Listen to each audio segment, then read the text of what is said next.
All right, let's bring in Tom Murphy here of the Arkansas Democrat-Gazette and Hogs Sports.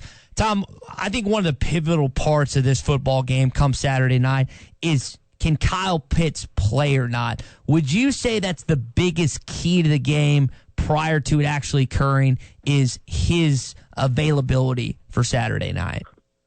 Well, I don't know if I'd put that big of a premium on it. It's huge because he's definitely a tough cover.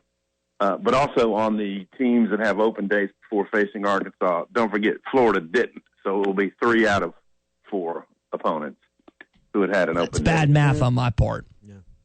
I almost fell into that same trap yesterday, but I'm like, well, wait a second. Yeah, Florida did play last week. So, but no, Pitts is fantastic. And by the way, that shot he took from Cine last week was one of the most vicious I've seen in a few years. Really, really tough hit. And I didn't think it was necessarily, I saw somebody write dirty hit.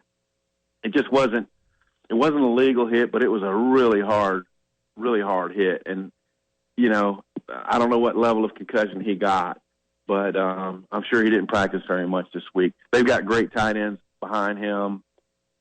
They've got weapons all over the field. Sam Pittman has really bragged all week on just how many athletes they have. Kadarius Toney, the backup tight ends. Of course, Trask is a guy who's now in the Heisman conversation, and a really good offensive line. They've basically been in shootouts or scored a ton of points in every game this season from the Ole Miss game on. And, Georgia could not hang with them last week in the second quarter. And in the A&M game, the Aggies got a very fortunate tip ball. I think it hit a Florida DB first, then went right into the hands of a receiver for a touchdown, which I thought was a pivotal play in that game. And otherwise, the Gators would be unbeaten right now. Tom, I look at this game on Saturday night with 4 SEC games being canceled this weekend. There's no top 25 matchups, primetime on ESPN.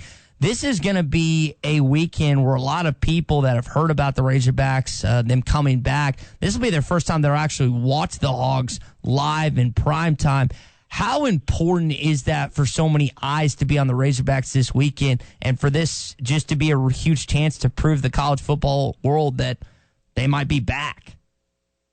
Yeah, that's a great point. There probably will be a lot more people watching it because of the cancellation or the postponements. And the Razorbacks just need to do what they've been doing. It's going to be tough. I mean, they had great game plans that drew widespread acclaim to slow down Mississippi State, basically setting the template against those guys, and then against Ole Miss too.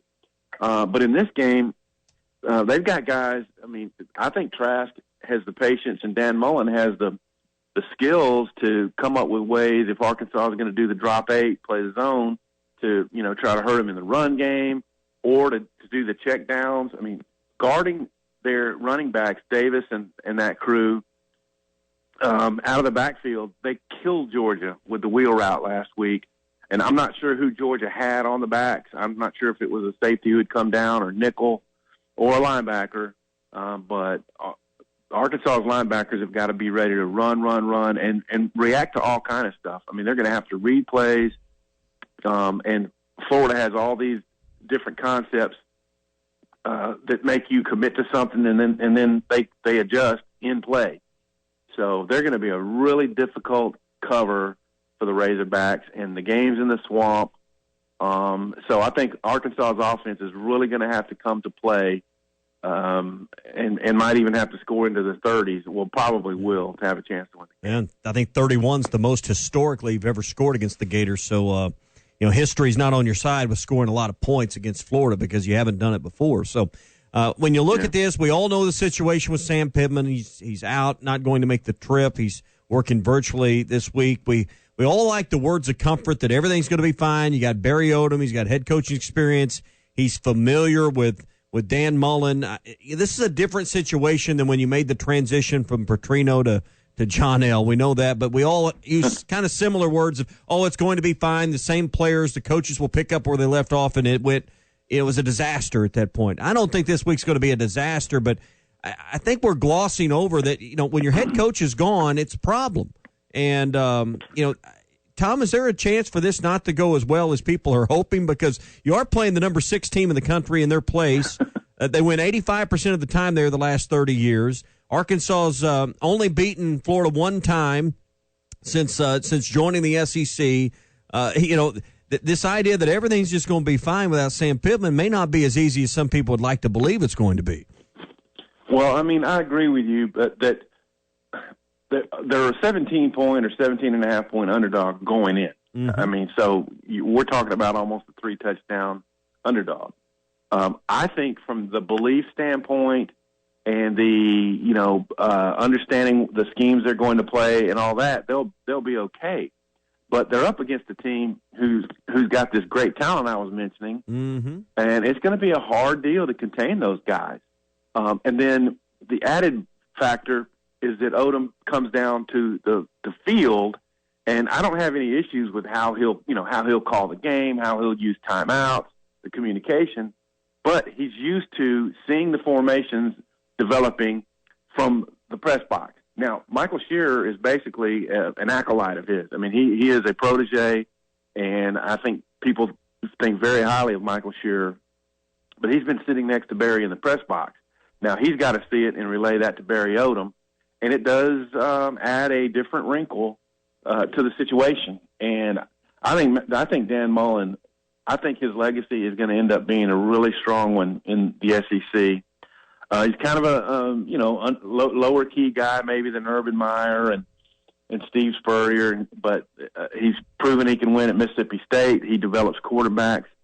They're going to be tough to slow down. And you can say, yeah, the Razorbacks are going to believe in what they're doing and stay together and whatever. But if they fall behind 17-0 as they did at Auburn, this is different way to try to scale back into this game than it was at Auburn. So how do you mentally prepare Feleipe Franks for coming back to Gainesville?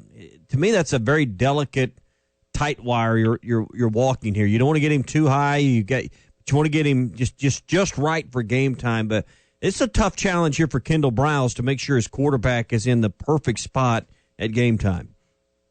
Right, I agree. And I do think that he's got the mental makeup that he can kind of separate. I'm excited to be back here. I've got all my mom just came down from Tallahassee and all my family.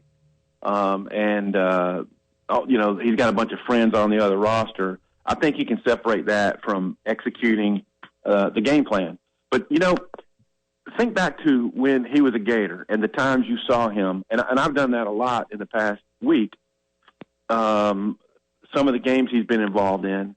And he was younger and less mature as a Gator, and I think the criticism he got when they had a 4-7 season, it was his freshman year, and he played some, but they were falling apart under Jim McElwain.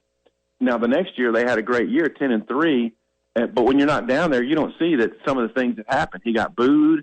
In several instances, he did a shushing motion to the crowd in the South Carolina game that they had to come back and win, and the fans kind of turned on him. I've talked to some writers in Florida at what all he went through, and there was a pretty good bit of negativity. So when he was injured and Kyle Trask got the job, the fans were eagerly ready to move on, and so. I got a sense from Feleipe and talking to his mom that he's in a really, really good place at Arkansas and has matured to the point he can deal with going down there. Now his team's a big underdog. There's going to be a decent amount of pressure for them to score on a lot of their possessions in this game to have a chance to win. But I think Feleipe's up to the task. Tom Murphy with us, Arkansas Democrat-Gazette, Whole Hog Sports. Tom, I brought the booing up earlier. I don't know how Feleipe is seemed to mature since his time at Florida. It's taken a very business-like approach this college football season, whether it's wearing suits and post-game press conferences, talking about the task at hand.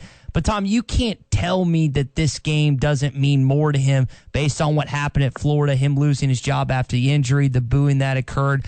How is that going to play into the psyche, you think, on Saturday night? Right. Well, it's certainly going to be in his head. And at the end of this season, if they were to beat Florida and someone would ask him which win was the most meaningful for you, it would certainly be Florida. But I also think he probably understands. I mean, they're going to have to execute at a very high level to have a chance.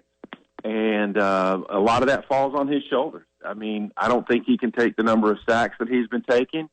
He might have to throw some incompletions or put the ball up in a little bit more jeopardy than he has in recent games.